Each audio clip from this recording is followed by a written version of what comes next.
responsable de l'échec. Nous sommes souvent hantés par des croyances que nous érigeons en religion et qui, loin de nous motiver, nous freinent dans nos entreprises. Aujourd'hui, je me propose de les lister, de les décrire et de vous aider à les dépasser. La première cause que j'ai repérée, c'est la peur du regard des autres.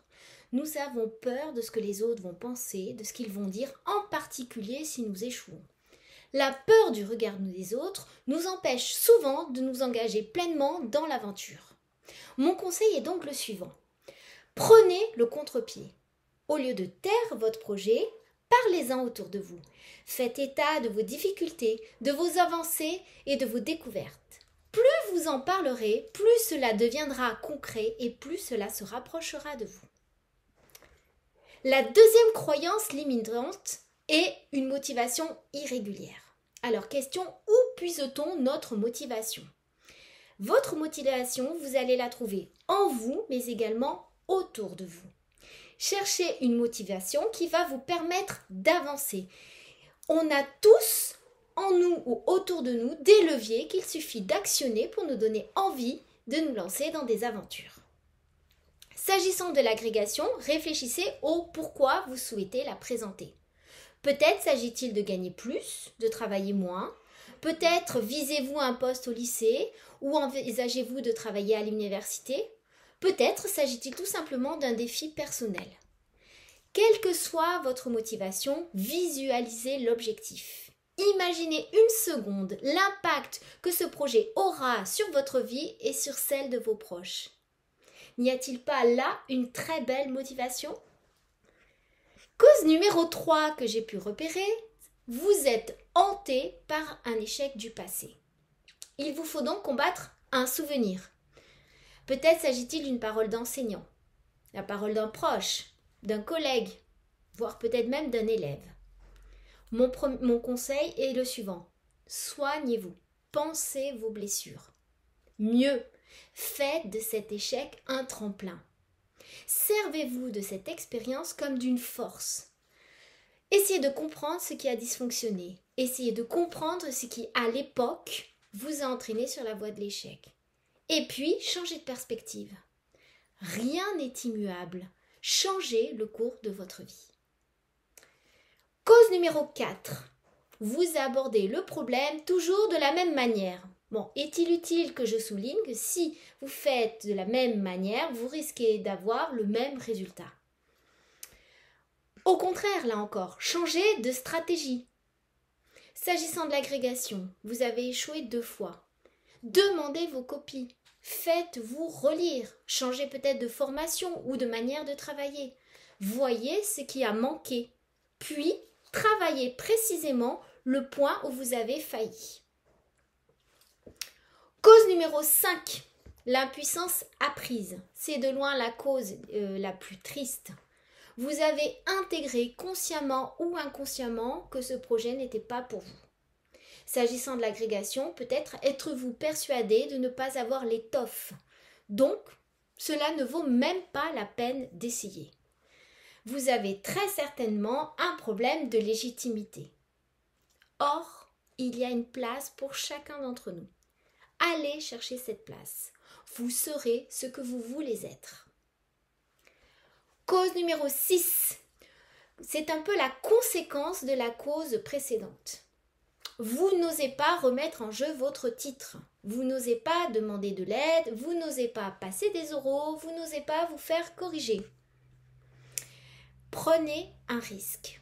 Celui d'avoir l'agrégation. Sortez de l'ornière dans laquelle vous êtes embourbé. Je me souviens, quand j'étais à votre place, ma première note, j'ai obtenu 5,5. Je me suis relevée et puis je me suis dit que le seul moyen de progresser était d'essayer encore et encore jusqu'à comprendre ce qui dysfonctionnait. Alors, à vous de jouer. Cause numéro 7. Vous manquez de discipline. Vous avez une fâcheuse tendance à procrastiner. Alors, permettez-moi de vous déculpabiliser. Tout de suite, on procrastine quand on ne sait pas où aller. On procrastine quand on ne visualise pas bien l'objectif à atteindre. On procrastine quand on ne sait pas comment travailler pour atteindre l'objectif. Et puis parfois, il est utile de procrastiner. Prendre le temps de la réflexion, de laisser mûrir l'idée, peut être également une bonne stratégie. Si la procrastination est un trait de votre caractère, sachez qu'il existe des moyens de lutter contre, ne serait-ce qu'en vous faisant aider et en sachant quel chemin emprunter pour atteindre l'objectif que vous vous êtes fixé. Enfin, la dernière cause responsable de l'échec que je souhaite lister aujourd'hui, c'est l'entourage. On n'imagine pas toujours l'impact que les gens autour de nous ont sur nous. C'est pourquoi, si vous souhaitez passer l'agrégation, vous devez en faire un projet familial, un projet de couple. Il faut absolument prendre la mesure de ce que cela implique. N'hésitez pas aussi à demander de l'aide, à déléguer, à vous délester de ce qui pèse afin de pouvoir mener tranquillement votre projet jusqu'à son terme. Faites très attention aux collègues toxiques ou aux personnes qui énergivores qui, au lieu de vous porter, vont vous mettre la tête sous l'eau. Une telle aventure, malheureusement, et pour une raison que je ne m'explique pas, suscite parfois des jalousies. Donc repérez ces personnes-là qui vous veulent parfois inconsciemment du mal et fuyez-les. Puis entourez-vous de personnes solaires, dynamiques. Constituer un groupe de travail est à ce titre très précieux. Le conflit métacognitif est essentiel dans l'aventure agrégation. Et puis s'engager auprès des autres, c'est s'engager auprès de soi, car cela vous contraindra à tenir les objectifs que vous vous avez fixés. J'ai énuméré pour vous les 8 croyances limitantes qui souvent nous empêchent d'avancer dans nos projets. L'ordre dans lequel je les ai listées n'a absolument rien de hiérarchique. J'ajouterai que nos hésitations sont parfois liées à plusieurs causes limitantes. Je crois que en les connaissant, en étant capable de les nommer, vous serez capable de les mettre à distance et de les dépasser.